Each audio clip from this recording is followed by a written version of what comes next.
Welcome back. Today we are learning how to manage our to-do lists without feeling overwhelmed. Hello, everyone. To stay professional, we must distinguish between being busy and being productive. We will start with the famous Eisenhower matrix to categorize our work. This tool helps us separate tasks based on urgency and importance. It is so easy to get distracted by things that feel urgent but are not actually important. Exactly. Urgent tasks require immediate attention, while important tasks contribute to our long-term mission. We should prioritize the tasks that are both. Those go straight into the first quadrant of our matrix. I love focusing on high-impact tasks because they make me feel like I have achieved something big. High-impact tasks are the ones that produce the most significant results for the company. Even if they take more time, they are worth the effort. Identifying these early prevents us from wasting energy on trivial matters. Have you ever heard the phrase, move the needle, Mark? Yes, it is a great idiom. It means to make a noticeable difference in a situation. For example, finishing this project will really move the needle for our sales team. It implies progress that is measurable and meaningful. Sometimes we need an easy win, which is where low-hanging fruit comes in. These are the tasks that are very easy to complete and require little effort. That is low-hanging fruit. We can finish quickly before lunch. It helps build momentum for the harder tasks later. This phrase sounds funny, but eat the frog is a very useful strategy. It means you should do the most difficult or unpleasant task first thing in the morning. I am going to eat the frog and finish the hardest task first, so I do not worry about it all day. Once the frog is eaten, the rest of the day feels much easier. Some of our days are completely deadline-driven.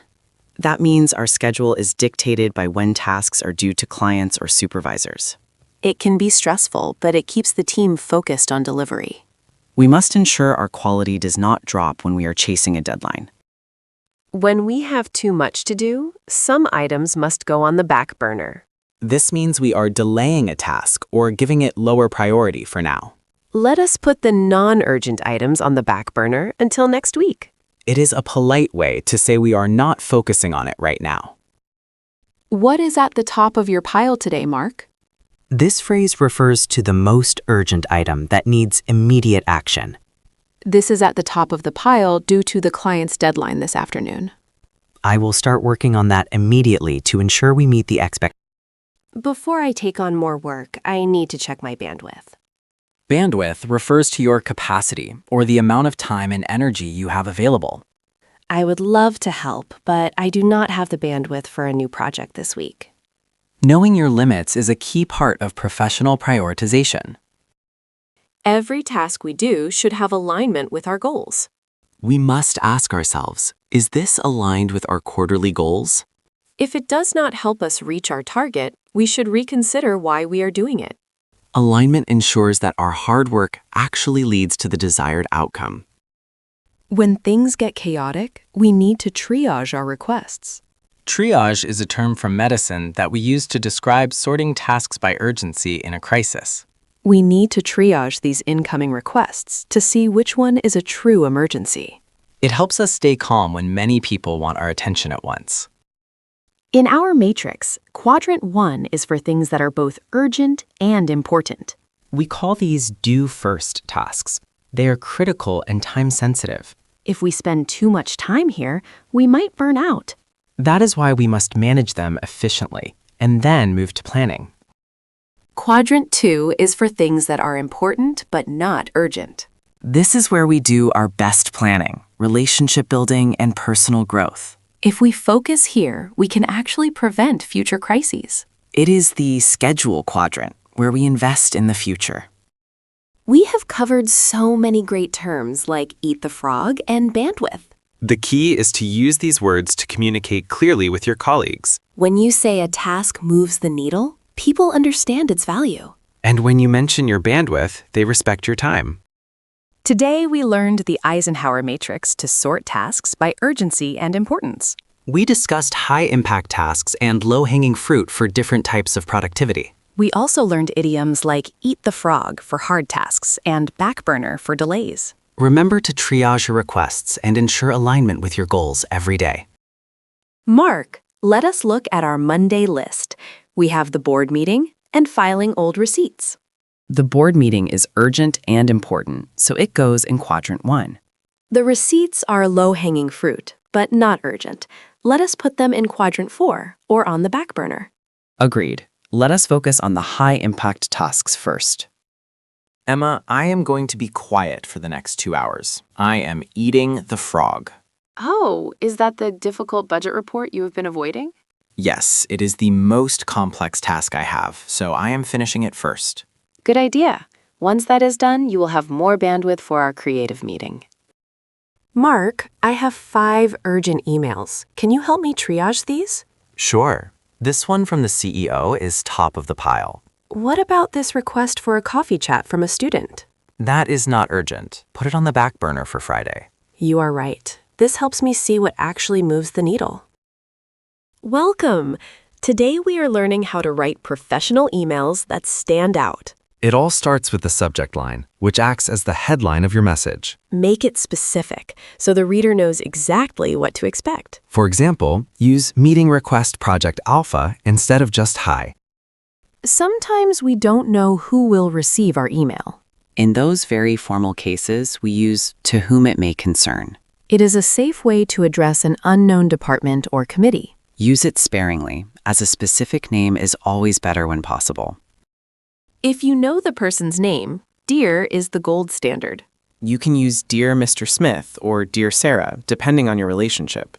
It feels much more personal and respectful. Always double-check the spelling of their name before hitting send. I love starting with a kind wish. A common professional opening is, I hope this finds you well. It shows empathy and builds a quick connection. It is a polite way to transition into the main purpose of your email. Now we need to get to the point. Use the phrase, I am writing to inquire about, to state your goal clearly. This helps the reader understand the reason for your message immediately. Being direct is a sign of professional respect for the reader's time. No one likes reading a giant wall of text. Keep your body paragraphs concise and focused on one idea each. Use bullet points if you have multiple items to list. This makes your email easy to scan and understand quickly. What if we are confused about something? You can say, could you please clarify, followed by your specific question. It sounds much more professional than saying, I don't understand. It invites the other person to provide more detail politely. When I want to meet, I try to be very polite. A great phrase to use is, would it be possible to schedule a time to talk? It asks for their availability without being demanding. Suggesting a few specific times can also help save time. Should I always be super formal? It depends on the culture of the company. Hi might be okay for a teammate, but dear is better for a client. When in doubt, start formal and follow the other person's lead. Tone is so important because we can't see faces. Avoid using too many exclamation points or all caps. Try to stay positive and helpful in your wording. Read your email out loud to make sure it doesn't sound aggressive. I hate when I forget to attach my files. Always mention them in the text by saying, please find the attached document. That way, the recipient knows there is something to look for. It also reminds you to actually attach the file before clicking send.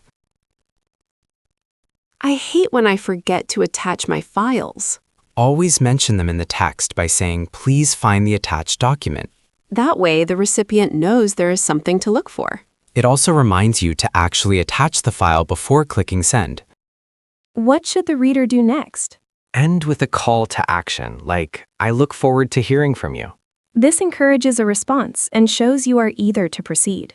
It provides a clear conclusion to the conversation. Always remember to say thank you. Use thank you for your time and consideration at the end. It acknowledges that the recipient's time is valuable. This leaves a very positive final impression. How do we finally say goodbye? Best regards is perfect for most professional situations. Sincerely is great for more formal letters. Always follow your sign-off with your full name and contact info. Stop! Don't send it yet. Always proofread for typos and grammar mistakes. A single error can make a professional email look messy. Double-check the recipient's email address and the subject line one last time. We covered so much today. Mark? Remember, professional emails need a clear subject, a polite greeting, and a concise purpose. Use phrases like, I am writing to, and please find attached. End with a thank you and a professional sign-off, like best regards. Mark, can you check this draft to the CEO? Let's see. You started with Dear Mr. CEO, which is good. I want to make sure the tone isn't too casual. It looks perfect. You stated your purpose in the first sentence. What is the difference between a cold email and a follow-up? A cold email is sent to someone who doesn't know you at all. And a follow-up is checking in after a previous conversation. Precisely. Follow-ups should be even shorter and reference the last interaction. What is the difference between a cold email and a follow-up? A cold email is sent to someone who doesn't know you at all. And a follow-up is checking in after a previous conversation. Precisely. Follow-ups should be even shorter and reference the last interaction. A client just asked for 10 different things. Keep your response brief. Address each point with a bulleted list. Should I say, could you please clarify for the parts I don't get? Yes, that will keep the email professional while you get the info you need. Welcome, Mark. Today we are tackling workplace confidence. Let's start with power posing. Hello, Emma. Scientific research suggests that physical posture directly impacts our internal state. So standing like a superhero before a big meeting actually helps? Precisely, Emma. Hands on hips and feet apart can lower cortisol and boost testosterone. I find myself saying and far too often when I am nervous. That is common, Emma. Fillers are often placeholders used while our brains search for the next word. Is there a trick to stopping it, or do we just need to be silent? Embracing the silence is key. A pause sounds thoughtful, whereas a filler word sounds uncertain. Mark, how can I structure my thoughts quickly during a surprise question? Use the PREP method. Point, reason, example, and then restate your point. So I state my main idea first, then back it up with a specific why? Exactly. It provides a logical framework that keeps you from rambling during high-pressure moments. Eye contact is so tricky. I never know exactly where to look when I speak. Try to hold eye contact for 3 to 5 seconds per person in the room. That sounds like a long time. Won't it feel a bit intense for the listener? Not if you rotate your gaze naturally. It signals honesty and directness to your audience. I sometimes sound a bit monotone when I am reading important data from slides. Monotone voices lead to disengagement from the audience, Emma. Should I try to change my pitch and my speed then? Yes, use a higher pitch for excitement and slow down for emphasis on your key points. I worry that I am shouting when I try to speak louder in a large hall. Projecting is not shouting. It is about breathing deeply from your diaphragm. So I should focus on my breath coming from my stomach area rather than my chest? Correct. Deep breathing provides the power needed for your voice to carry clearly to the back. I often say, I think maybe, instead of just stating my actual opinion. Phrases like I think or in my opinion can undermine your authority. What should I say instead to sound more certain about my work? Switch to assertive statements like I am confident that or the data shows. I get so scared when someone asks a question I do not know the answer to. Never make up an answer on the spot, Emma. It is better to be transparent. Is it okay to say I don't know in a professional corporate setting? Say, that is a great question. Let me get back to you with the data today. How do I make people actually listen when I am the youngest in the room? Authority comes from thorough preparation and a steady, controlled delivery. So being the loudest person is not actually the best way to lead? No, quiet confidence often commands more respect than being overly loud or aggressive. Does listening really help me speak with more confidence, Mark? Absolutely. Active listening allows you to tailor your response to what was actually said. So I should nod and summarize what the other person mentioned? Yes, repeating their core point shows you are engaged and in control of the conversation. My hands always shake right before I have to speak in front of others.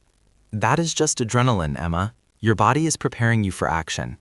Can I use that energy for something positive instead of feeling scared? Reframe your anxiety as excitement. Tell yourself you are eager to share your ideas. My inner voice is often very critical of my speaking skills during meetings. You must challenge those negative thoughts with evidence of your past successes. I should probably focus on what I did well instead of my tiny mistakes. Precisely. Positive self-talk builds the internal foundation for your external confidence. I have a habit of talking too much because I want to be very thorough.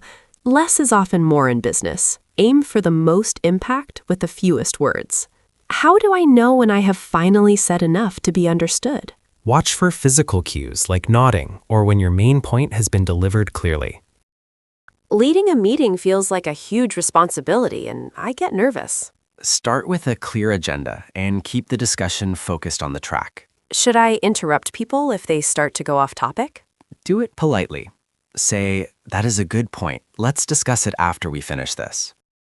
Does my outfit also play a role in how confident I feel when speaking?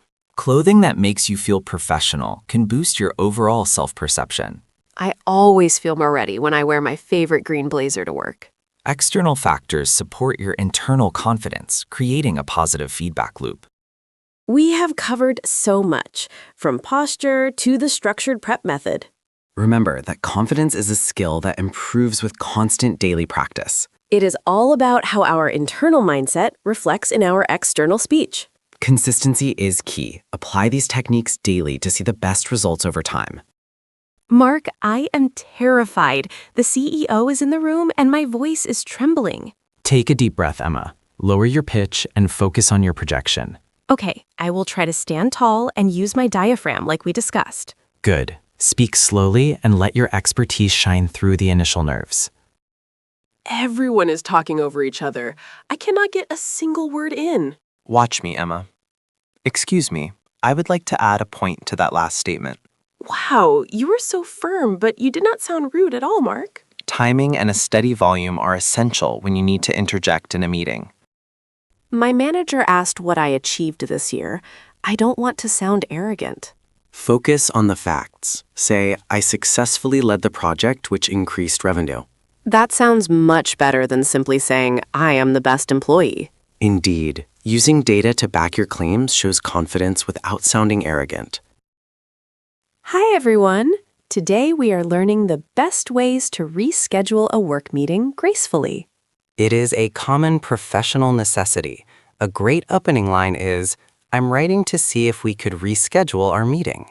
It is direct and gives the recipient a clear idea of your email's purpose immediately. If you cannot share specific details, you can simply say, something has come up. This is a standard professional phrase that implies a change in your schedule without being overly personal. It is perfect for when you need to be brief but polite. When two things happen at once, we say, "Unfortunately, a conflict has arisen." This sounds very professional and shows that the change isn't due to a lack of planning. It focuses on the logistical clash rather than a personal choice.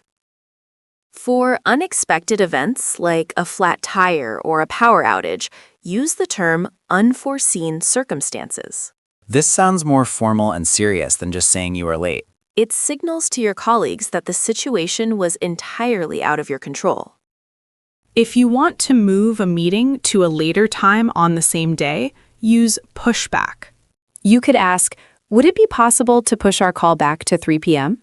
This phrasing suggests a minor delay rather than a complete cancellation. Conversely, if you want the meeting to happen earlier, you can ask to move up the time. For example, can we move our sync up to 9 a.m. instead? This is helpful if you have a busy afternoon and want to finish early. Never just cancel. Always suggest an alternative time. It shows you are still committed to the meeting. Providing options makes it much easier for the other person to say yes to the change. Before finalizing, you should check the other person's availability. You can ask, "What is your availability for the rest of the week?" This shows respect for their schedule while trying to find a new slot. In many offices, we use the term sync up instead of meeting. It sounds a bit more casual and collaborative. If you need to reschedule, you can say, I'd still love to sync up later this week. Short notice refers to a change made very close to the actual meeting time. It is usually considered a bit rude, so it requires a sincere apology. We generally try to avoid short notice changes unless it is an emergency. When you are waiting for a reply, use at your earliest convenience. This is a polite way of saying as soon as you can, without sounding pushy. It maintains a professional and respectful tone for the reschedule. If you must change plans last minute, say, I'm so sorry for the short notice. This acknowledges that you are inconveniencing the other person. Acknowledging the inconvenience goes a long way in maintaining a good relationship. To finish your email, use please let me know if any of these alternative times work for you. This places the final decision in their hands, which is polite. It makes the rescheduling process feel like a shared decision. When something cannot wait, use the phrase, I've had something urgent come up. This justifies a sudden change in plans. Use this sparingly so that people believe you when things truly are urgent. Our final phrase is, let's find a time that works better for everyone. This is great for group meetings where multiple people need to agree. It emphasizes team collaboration and collective convenience. To wrap up, rescheduling is about being polite, clear, and flexible. Always offer new times and apologize if you are changing things late. Use professional terms like push back or availability to sound confident.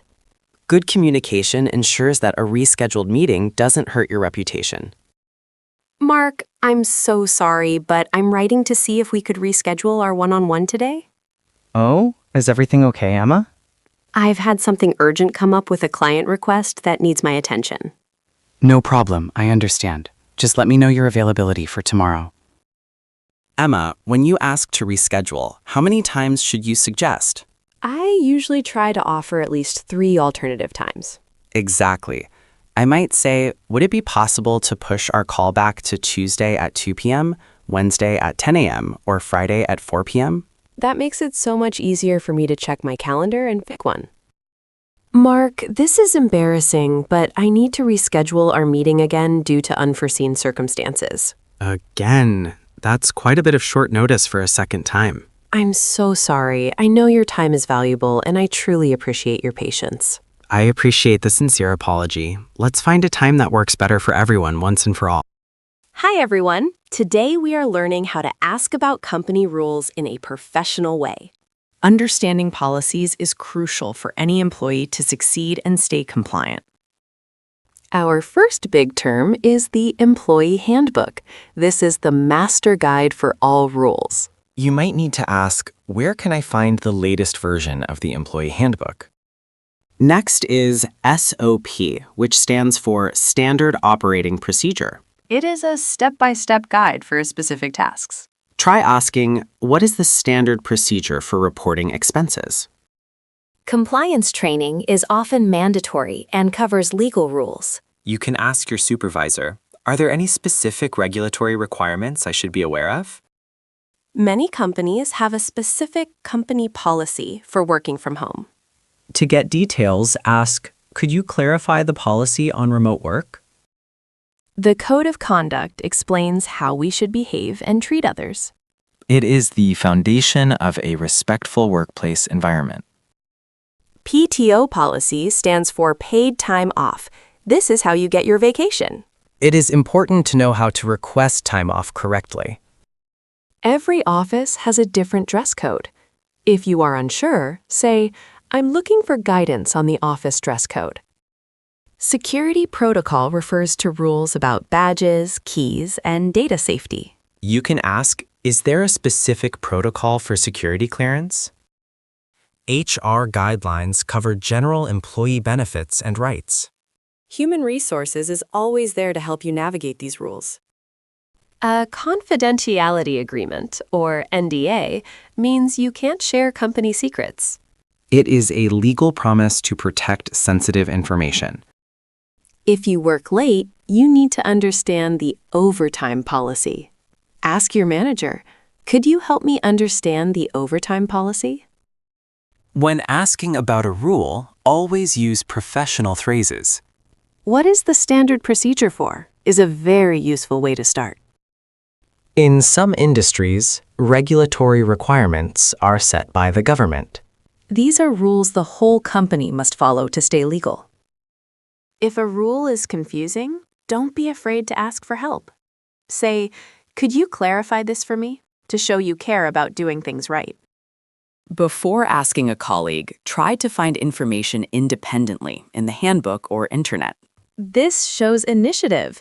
If you still can't find it, then reach out for clarification. Mark, I want to post a photo of our office lunch. Where can I find the social media policy? You can find that in the latest version of the employee handbook on our shared drive.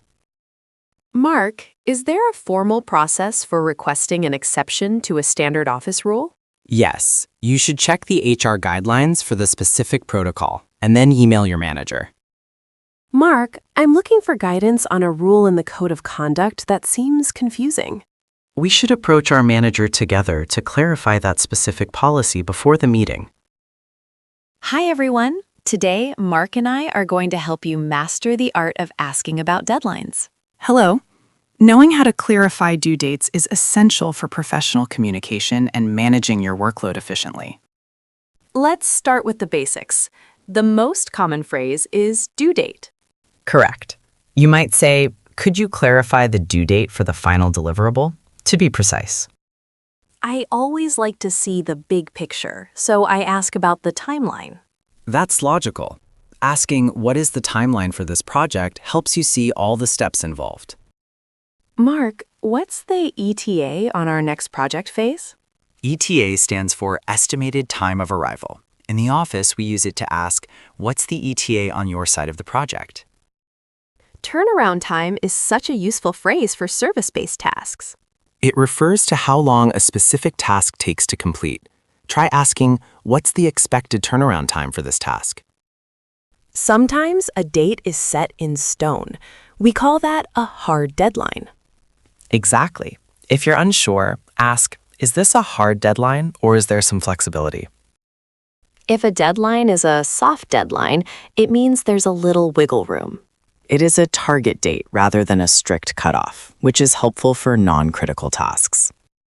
I love checking off milestones as we go. These are the smaller goals within a project. You can say, I'd like to confirm our internal milestones. The completion date is the day the entire project is finished. It is the ultimate goal. You should always confirm the final completion date before starting work. When I'm very busy, I ask, when is the absolute latest you need this? This phrase is perfect for understanding the true level of urgency for a specific task. Sometimes we don't need the whole thing done, just the first look. Right. You should ask, by when do you need my initial feedback to keep the momentum going? Knowing the urgency helps me prioritize my morning coffee versus my reports. Professionalism involves assessing urgency. Ask your manager how urgent a new request is compared to existing work. Is this task a high priority? Priority dictates the order of operations. Always clarify if a new task takes priority over your current list. Let's use it in a full sentence. Could you clarify the due date for the final deliverable? That is a very professional way to ensure there are no misunderstandings about the end goal. We often set internal milestones to be safe. Yes, having an internal deadline before the client's due date ensures we have time for final reviews. We covered ETA, turnaround time, milestones, and the difference between hard and soft deadlines. Remember, use phrases like absolute latest and initial feedback to manage expectations clearly. Hi, Mark. Welcome to the marketing report kickoff. Thanks, Emma. Could you clarify the due date for the final deliverable? We need it by Friday, but the absolute latest is Monday morning. Hi. Thanks, Emma. Could you clarify the due date for the final deliverable? We need it by Friday, but the absolute latest is Monday morning. Emma, I'm starting the coding now. What's the ETA on your side of the project for those design assets? I'm finishing the icons now. The turnaround time will be about 2 hours. Mark, the client just emailed asking for the presentation by Wednesday. Is this a hard deadline, or is there some flexibility? It's a soft deadline. They just want to preview it before their internal meeting on Friday. Welcome, everyone. Today we are tackling a sensitive workplace skill: how to ask for more time without sounding unprofessional. It is a vital skill. Being able to request an extension properly shows you are responsible and care about the quality of your work. Exactly. We will guide you through the best vocabulary and phrases to handle this with grace. Let's start with the most direct term. To be formal, use the phrase request an extension. You might say, I would like to request an extension on the project deadline. This is perfect for emails to supervisors or clients because it is clear and professional. It sets a serious tone that acknowledges the importance of the timeline. A very common phrasal verb in the office is to push back. Right. You can ask, could we push back the deadline to next Friday? It sounds a bit more collaborative and is often used in meetings. It implies moving the date further into the future. When you ask for more time, you should always offer a revised schedule. That is so important. It shows you have a new plan ready to go. Instead of just saying you are late, you provide a clear roadmap of when tasks will be finished. It reassures everyone that the project is still under control. Sometimes things happen that we cannot control. We call these unforeseen circumstances. This is a professional way to say something unexpected went wrong. You could say, due to some unforeseen circumstances, I need a bit more time. It sounds much better than just saying I had a problem. When a delay is inevitable, your goal is to mitigate the delay. To mitigate means to make something less severe. You can tell your boss, I am working hard to mitigate the delay by focusing on the core tasks first. It shows you are proactive about fixing the situation. Have you ever felt like work is stuck? That is a bottleneck. I have run into a bit of a bottleneck with the data is a great way to explain a specific holdup. It suggests that one specific part of the process is slowing down the rest. Identifying the bottleneck helps your team understand why the extension is necessary. Sometimes you need more time to ensure the deliverable quality. A deliverable is the final product you give to a client. You can say, I want to ensure the quality of the final deliverable, so I need 2 more days. Most managers will prefer a high-quality result over a rushed, messy one. If a project is complex, you might need to adjust the timeline. This is a neutral way to talk about changing dates for different phases. Would it be possible to adjust the timeline for this phase? Is a polite way to ask. It sounds like a strategic move rather than a failure. ETA stands for Estimated Time of Arrival. In the office, it refers to when a task will be done. You can provide a new ETA when requesting an extension. For example, my new ETA for the draft is Tuesday morning. If you are in a rush, you might need to buy some time. This is an idiom meaning to do something to give yourself more time later. We can send the first half now to buy some time for the rest. It is a common strategy in fast-paced environments. Everyone needs a little breathing room sometimes. This idiom means having enough time or space to work without too much pressure. I need a bit more breathing room to finish this properly. It is a very human way to express that you are feeling overwhelmed. When you are negotiating, you need to know the absolute latest deadline. Ask, what is the absolute latest you would need this by? This helps you understand how much flexibility there really is. It is a powerful question to ask your manager or client.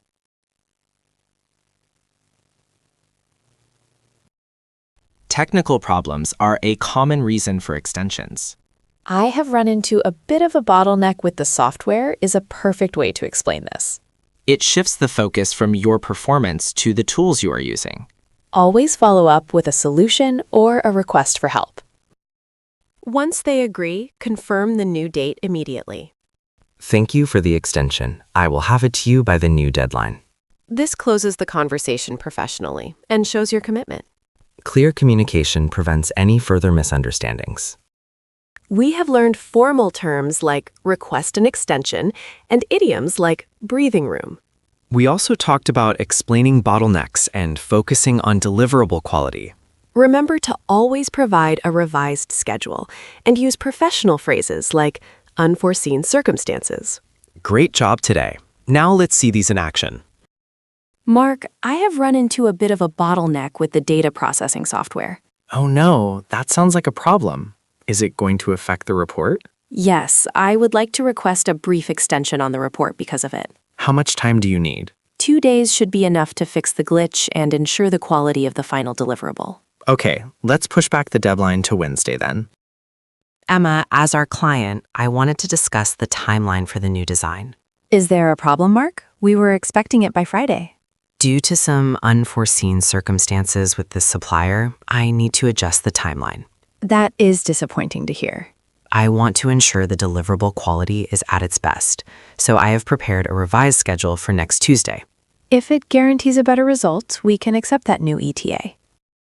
Mark, the manager wants the entire project finished by tomorrow. That is just not possible. I agree. We need to tell them it is unrealistic. Let's ask what the absolute latest they need it by is before we panic. Good idea. We should explain that we need more breathing room to do a professional job. I will mention the current bottleneck in the research phase too.